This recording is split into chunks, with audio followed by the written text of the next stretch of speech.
Hello and welcome to the GPP Chin Music Podcast. I'm Big Italy 42. He is Scott Mayowa, got Sports 25 to life, and we're talking about tonight's slate. Another one of those slates with Coors Field. Actually, a lot of good pitchers tonight. Depending on how many you like, I know quite a few guys I'm at least considering, especially for GPPs. So it's going to be another one of those fun nights where you decide what you're paying for. Also, another one of those good nights to make multiple lineups because there's a whole lot going on tonight that you're going to want to get some exposure to. So we'll start off at the top, talking about some starting pitchers. My favorite option is going to be Chris Sale once again. He's $13,200. On DraftKings, $12,200 on FanDuel. Facing a Seattle team that's pretty much Nelson Cruz and then everyone else against lefties. Great ballpark. Obviously, they strike out a decent amount against lefties as well. Chris Sale is not the favorite in this game, but Felix Hernandez has been awful recently. 11 or more hits allowed in 3 of his last 4 starts, so I tend to think that Sale will get a little bit of run support. And it's hard to imagine anyone outside of maybe Bumgarner having a similar ceiling. I like Price quite a bit today too, but I do think Sale's probably the top option. The Angels, outside of their 2 big hitters in Trout and Pujols, have not been very good against lefties, so I'm going to be mixing Price in there quite a bit with the Toronto bats behind him. He's one of the bigger favorites today. There's no massive favorites outside of Kyle Hendricks in the early game, so I don't think we're going to see a lot of really chalky type plays today. I mean, Cueto's at almost minus 150, Gio Gonzalez almost minus 150, Tanaka up there too. I personally think Price is my biggest favorite. I feel pretty good about him today in general, getting a decent amount of run support. He's looked pretty good lately. He's leading the league in innings pitched per start. He's got a 26% strikeout rate. I mean, there's a lot of stuff to like there. He's a little expensive. I do think Sale is probably a better favorite than the numbers show because, I mean, like you said, Felix has not been himself lately. There's a lot of talk of him being injured and stuff like that. The White Sox offense has been a bit better lately. I just have a hard time going away from Sale if I can afford him. I mean, a lot of Seattle's strong bats are left-handed. They've been pretty terrible against lefties over the last month or so, even though their offense in general has been really solid, especially when they're facing righties. So I'm definitely leaning towards Sale for the most part. I think basically everyone's in play for GPPs tonight because I really don't see anyone that stands out and is going to be like a 35-45% owned guy in GPPs, honestly. Yeah, I'm with you there. I mean, there aren't a lot of other options. I mean, both sides of the Cleveland and the Yankees game is interesting. Carrasco Tanaka, we know Tanaka still somehow not completely healthy, but his last performance was one of the more impressive ones we've seen by anybody all year, really. Complete game at Toronto. You don't see that very often. So you obviously like that. I tend to think that Carlos Carrasco's in a better spot tonight. He's been very good against left-handed batters this year, 264 WOBA allowed. This Yankee offense has been struggling recently, especially with Mark Teixeira out of the lineup. Maybe we see him back. He's still day-to-day. Remains to be seen whether he's going to play or not. But either way, I just think that Carlos Carrasco is that guy that has really big upside that I think could go pretty low on. Because, I mean, it is obviously a favorable ballpark for hitters. But you got a low total here and a struggling offense against a guy who, has big-time strikeout upside. Yeah, I like both the pitchers in this game quite a bit. I have Tanaka as my third favorite starter probably today. Maybe I'm buying into that last game a little bit too much, but Cleveland's lineup doesn't scare me at all. I mean, outside of Kipnis and Brantley, I mean, it's just not a lineup that I'm that worried about. And I mean, Tanaka's a decent favorite. I do like Carrasco as a GPP play, but I also think Tanaka is going to be pretty low owned at 9,800 on DraftKings. I think he's 89 on FanDuel. Yeah, I think so. I like the price on him. I think he's got a ton of upside, especially in strikeouts. We saw him pitch deep into that last game. So, I mean, it looks like he's getting healthier, if nothing else. And, I mean, when you combine his strikeout and innings pitched upside, there's just not a lot of guys that can match that. I think you're getting a really similar range of outcomes, at least from him and Cueto tonight. And I think Cueto is probably going to be the slightly higher owned one. Yeah, I agree there. And I mean, I'm more apprehensive with Cueto than most of these other guys because that has been a really hot offense. And obviously he has the repertoire to shut down any team, but that's a real tough environment right now. So he's probably the odd man out for me if I'm playing all these top guys. I still prefer him to Felix, so I don't think I'll be playing at all. I know it's a fine matchup, but he's just been so bad. I don't think, especially at his price tag, it's not too bad on DraftKings at 9,900, but There's just so much risk in that. He just, like you said earlier, he just has not looked good. So he's not a guy that's going to find his way on any of my rosters. Yeah, I mean, he's okay as a GPP play, I guess, if you want to mix him in a little bit, because, I mean, the White Sox haven't been great, but, I mean, it's just hard to pay that when there's all these other solid options out there. If you're looking a little bit cheaper, Gio Gonzalez is kind of interesting as a GPP play. I don't love him as a cash game play today, but as far as GPP plays go, at 8,500 at least on DraftKings, I feel pretty good about that. Almost a minus 150 favorite. Milwaukee, they have guys that should be really good left-handed guys against lefties, but they have been really struggling against them lately. I've been playing a decent amount of them against some weaker lefties. Gonzalez is probably in the top 5% of all the lefties in the majors, so I think he's an interesting upside play at 8,500. In Washington, great pitcher's park, pretty low over/under at 7.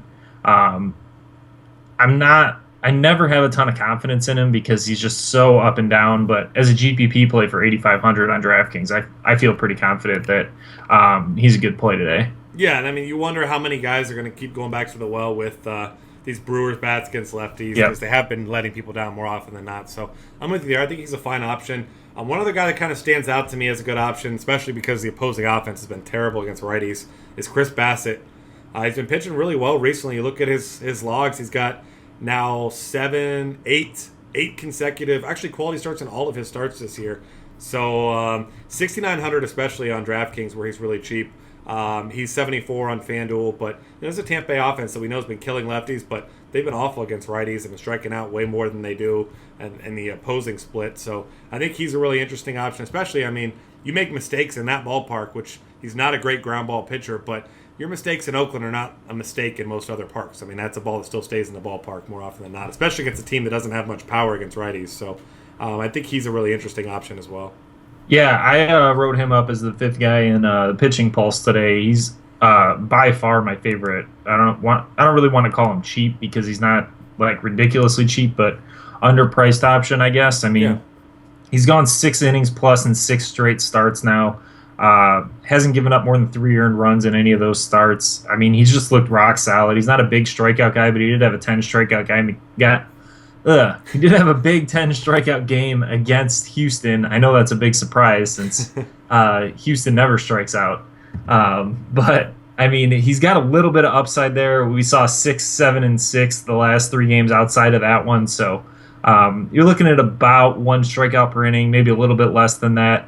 And that's more than enough for me to put him in play for me tonight in a great ballpark, pretty good matchup, and at the price he's sitting at. Yeah, and I'm going to throw out one more guy, similarly priced, Justin Verlander. You don't like targeting righties against Texas, but we saw them be a huge disappointment last night against a bad righty in Alfredo Simon. Yep. And Verlander, obviously never going to be the pitcher he once was, but 4 of his last 5 starts, he's gone 6, 7, or 8 innings, giving up 1 earned run or less.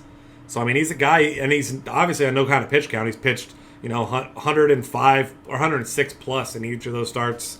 If Texas, in this big ballpark, Comerica, if he can keep the ball in the ballpark, then I think he's going to be low owned, because it's going to be another one of those scenarios where you target right-handed pitching with these Texas bats. But we know when he's got it going, he's got great stuff. So he's a guy I'll be mixing in, too, because he's pretty fairly priced. You can pair him with one of these top guys and still make a pretty solid lineup. Yeah, definitely. I just have one more guy that kind of fits into that same mold. Wei-Yin Chen against Minnesota. Minnesota's been one of the worst teams in the league over the last 2 weeks hitting-wise. They've been better against lefties this season, but Chen's a pretty good lefty. I'm not super excited about this because of how many good right-handed bats the Twins have at the top and middle of their lineup with Dozier and Sano and Plouffe, and even Torrey Hunter's been really strong against lefties in his career and pretty solid this year too. So it's not like an ideal matchup, but with how much Minnesota's been struggling, I have him as the second biggest favorite on the board today, the biggest favorite on the late slate. So I think he's an interesting option. I'm not sold on him being a great cash game option, and that's kind of what his price feels more like to me. I don't know how much upside he has on 8,300, but I mean, if he gets the strikeouts going a little bit, Minnesota's been striking out quite a bit. I think he can put together a decent game here. Yeah, I can see that. And I mean, Minnesota, like you said, has been one of the worst, if not the worst, offense on the road in all of baseball. Probably climbed out of that cellar, I'm guessing, after that huge performance last night. Yeah. just for that reason alone, you would expect that his ownership will be even lower. And we've seen him pitch some very good games. I mean, he pitches deep when he does, so definitely got to like that. And that's going to wrap it up for pitchers. I mean, like we said, lots of options tonight, so get creative with what you're doing. But I think catcher is another fairly deep position, which is rare because there's not usually a lot of options. You got guys like Travis d'Arnaud, who's very expensive on both sites, most expensive on both sites. But, at Colorado, we know this guy has a ton of power. But the guys I'm looking at the most, I got Wellington Castillo, once again against a lefty at Great American Ballpark. You got to like a few other cheaper options. Yes, Monty Grandal is very cheap on both sites, and he's in a good spot today. I like his price tag in the matchup against Mike Fiers, who gives up more hard contact than any other pitcher in baseball. I like a lot of the Dodgers, I guess I should say. And then Josh Fegley, another cheap guy who crushes left-handed pitching. Yeah, I love Posey tonight. I'm going to try and pay for Posey quite a bit against a lefty and lock. It's only 4,200. Pittsburgh's not a great park factor for him, but Posey's been pretty quiet lately, and I think I'm probably going to go back to the well there a decent amount tonight. And then outside of that, I'm going to be looking for guys in good lineup spots that are cheap at catcher, I think. I think you nailed the rest of the guys. I think Grandal's a great play at 3,000 on DraftKings for sure. And then obviously the Coors guys are where you want to look a decent amount, but they're definitely priced like they should be. Yeah, certainly. And one more guy I'll mention is Matt Wieters. He's nice and cheap on both sides, assuming that he's in the lineup, but he does get a lefty tonight, so that gives him a little bit more of a bump there too. First base options. I mean, the guys that are going to be popular, I would imagine, would be Joey Votto against De La Rosa at home, who's terrible against lefties. Lucas Duda at Coors Field obviously has monster upside. Paul Goldschmidt, also a great American against a lefty and a bad lefty. Yep. So those are probably your chalk plays. But I love Adrian Gonzalez, as I love all the other Dodgers. He's really, really cheap on both sites. I think he's got maybe not the upside of these guys, but a similar floor as most of these guys in a really good matchup. And then another guy who's interesting in a lefty-lefty matchup at home is Chris Davis. He's been hitting lefties really well. Yeah. Josh pointed out earlier on the podcast that he actually been striking out less against lefties than righties. So with all these other options and the fact that it is a lefty, his ownership should be low. And I mean, he's got as high of upside as almost any player. Yeah, definitely. I think you covered most of the guys I'm looking at today. The only other guy I have noted here, Ben Paulsen against the Mets in Coors. Bartolo Colon, probably the worst Mets starting pitcher. Paulsen's only 3,200. He's outfield eligible on DraftKings also. I'd prefer to use him there because I do like a lot of these top options at first base. But if you're looking for someone cheaper, 3,200 in Coors is a steal for me against a righty for Paulsen. Yeah, he's definitely cheap. And then I'll throw out one more guy. I mentioned how Felix Hernandez is the guy I won't be playing. So I will be playing Jose Abreu, who, really locked in right now. You obviously don't love the park factors, but, when you consider the amount of low ownership you can find with Jose Abreu and at his price tag tonight, I want to take advantage of that against a struggling pitcher. Second base options, Brian Dozier and Jose Altuve both get lefties in nice hitters park, so you got to consider them. I think D. Gordon's a really good tournament play tonight against a rookie. He's been really consistent, multi-hits seemingly every night, being really aggressive on the base paths again now too. So, this is a guy, because of his expensive price tag, he's the most expensive second baseman on both sites. So I think that'll keep his ownership level down. And, I mean, obviously due to those things, he's not going to be a cash game play for me, but definitely a guy to look at in GPPs because, if he gets on the base, steals a couple, I mean, he could easily beat most of these second basemen without even having a big hit. Yeah, I mean, there's a ton of good second base options today. Jose Altuve against the lefty and Anderson, I think, is a ridiculously good option at 4,400 on DraftKings. He's got a 4.14 WOBA versus lefties. We mentioned Dozier's facing a lefty in Chen. I don't love him because I do think Chen is a pretty good play today at 4,700. Ben Zobrist at 4,400 against a lefty and Owens. Zobrist has a 4.16 WOBA against lefties with a 188 ISO on the season. He's a really strong play too. And then Justin Turner at 3,400 I think is underpriced. You mentioned how much you like the Dodgers. He's not a lefty, but you got to feel pretty good against him about him against Fiers. Yep, and he's hitting righties better than lefties. Yeah, he's got a 4.19 WOBA against righties. I mean, there's been talk that he can't hit lefties, and I've been playing him plenty against lefties, but just because you have a 4.19 WOBA against righties doesn't mean you can't hit lefties. Yeah, so, and on a night like tonight, who cares? As long as he hits the righty on the mound tonight, I'm happy with that. Yeah, exactly. So, I mean, 3,400 for him is definitely underpriced. Yep. I'm going to be spending up at second base today. I don't see any reason to go too cheap with how good some of these options are, especially with Turner at only 3,400 on DraftKings, and I think he's 29 on FanDuel. Is that I think right? he's 33. Oh, Actually. okay. Because he's third base on third base at 33 on Oh FanDuel. yeah, okay, you're right. So yeah, I definitely prefer him on DraftKings. But it is nice he has dual eligibility there, has third base eligibility on FanDuel. So outside of that, I mean, cheap wise, Kiki Hernandez at 2,500 on DraftKings against Fires. If he's in the two hole again, I think he's a fine play. And then Anthony Rendon, who I know has continued to struggle, but he's down to 2,800 now that he's not at Coors. Yep. Probably going to be hitting second against home run prone Jimmy Nelson tonight. Yeah, I like that. And then Colton Wong also really cheap against Cashner, who's been terrible against lefties. Yep. And an expensive guy for Coors Field. Daniel Murphy's been hitting the ball really well. So, I mean, you got to pay elite price tag for him, but I think he's going to have lower ownership because of all these other good options. So I think he's in play, definitely. Third base is very, very top-heavy today. Not that there aren't cheap options as well, but Josh Donaldson gets a lefty who allows 51% fly ball rate. You don't love the ballpark, but it doesn't matter for Josh Donaldson. You get Miguel Cabrera against Colby Lewis, at least DraftKings you do. Nolan Arenado against who you mentioned, the worst Mets pitcher. Miguel Sano against Wei-Yin Chen, who gives up a lot of fly balls. Manny Machado at home against the lefty. I mean, there's just a lot of ways you can go at third base, and this is another one of those scenarios where it's going to be tough for me to pay for a lot of pitching because third base is another one of those positions where I really want to have one of these top guys. Yeah, there's very little in terms of cheap options at third base also. I mean, the cheapest you're probably going at third base today is someone like Rendon at 2,800, who I don't feel great about outside of his price. Yeah. Jose Iglesias, I guess, who I'd rather play at shortstop, I think, for Detroit. If he's sitting second in the lineup at 3,100, I think you're okay against Colby Lewis. But like you said, it's another position that I really want to pay up for tonight. Yeah, I mean, you got Matt Carpenter as a lefty. He's been struggling, though. Good matchup against Cashner, but it is Petco. And then, I mean, if you're looking for cheap power, you still have Derek Dietrich at $3,700. I mean, he's a decent option. Oh, I should mention Kelly Johnson, DraftKings specific, because he's an outfielder only on FanDuel, but $3,500. We've seen him have some big games. Obviously, he's in Coors Field tonight, so if you just want a cheap piece of that action, I think he's a good way to go. Yeah, for sure. Shortstop options. This is a spot where I don't mind going cheap, actually. You're going to have to go cheap somewhere. Your expensive guys, you got Tulowitzki against Santiago. Mentioned the fly ball struggles, but Tulo has not been very good.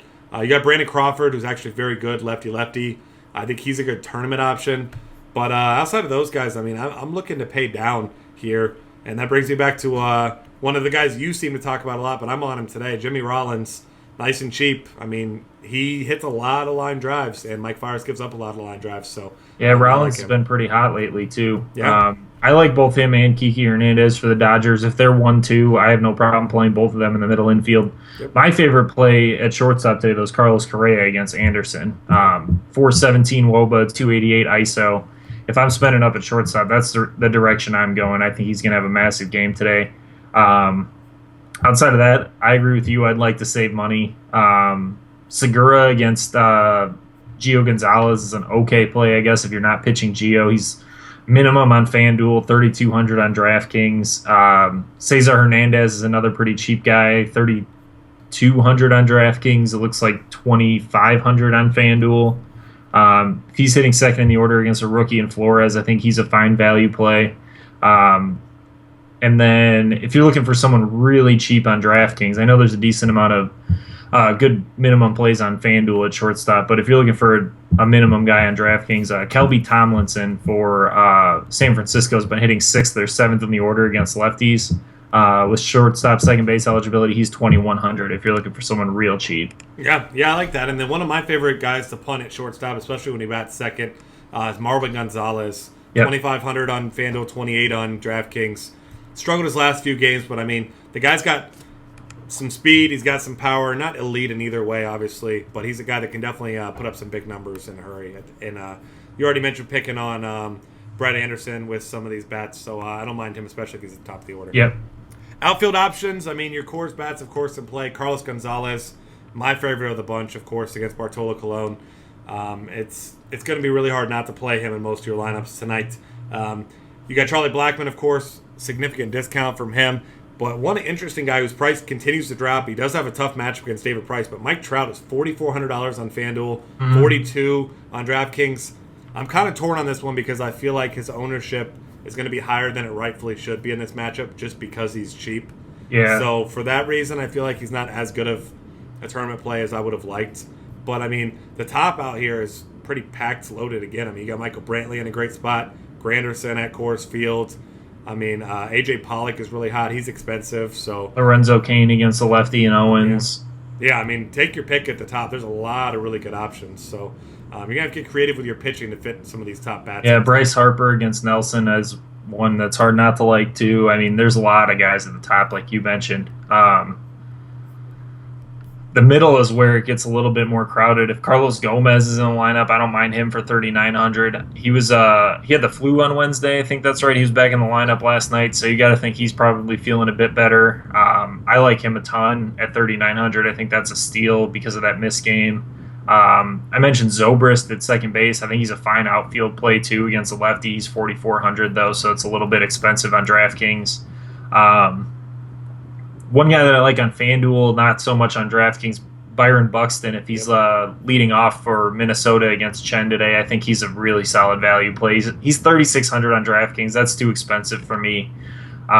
If you're looking for cheaper guys on DraftKings, you're going to want to look at you'll know how to say this. The Cincinnati outfielder, is it Borges? Bourgeois.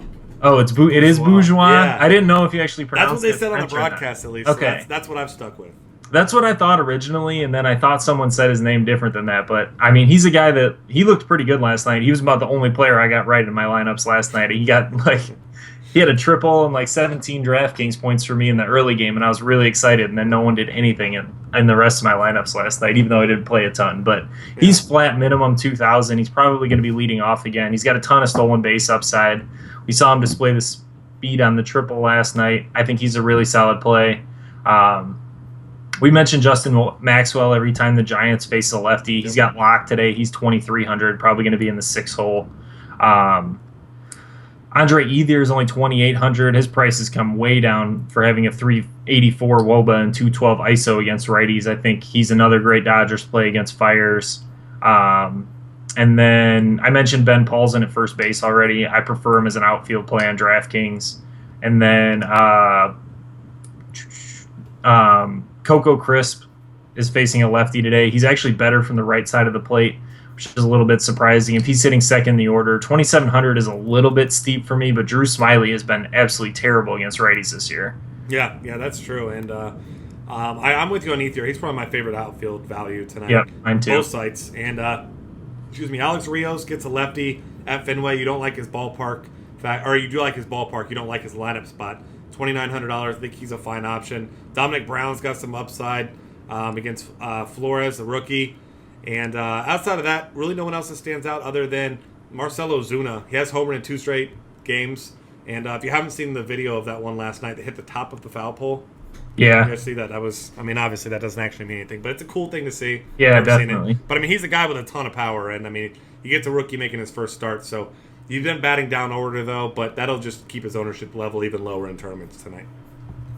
All right, and that's going to wrap things up for us. Find us on Twitter at DF Cafe. Subscribe to our YouTube channel. Check out all of our great content at dailyfantasycafe.com.